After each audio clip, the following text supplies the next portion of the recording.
Mga bro, mabilis, matulin, at handang samagasa sa sino mang magtatangkang lumusab sa ating karagatan, ito na ang Acero Plus Fast Attack Interdiction Craft ng Philippine Navy.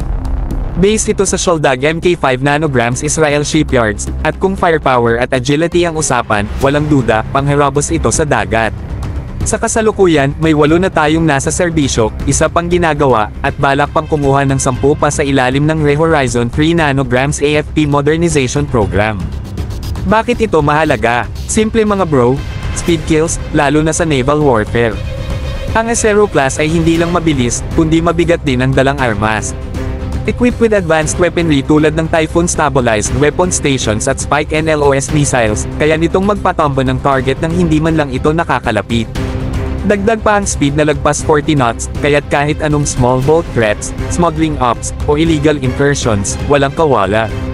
At hindi lang ito pang-atake, kundi pang-depensa rin. Kung may magtangkang sumubok sa West Philippine Sea, ang mga Acero Plus ang unang re-responde.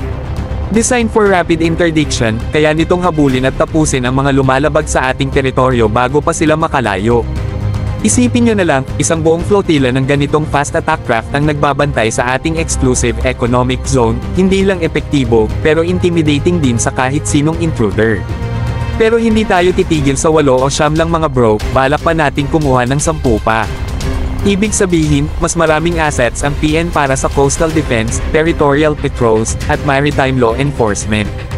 Kung tuloy-tuloy ang pagkuha, baka dumating ang araw na magkaroon tayo ng isang buong strike squadron ng Acero Plus sa bawat major naval command.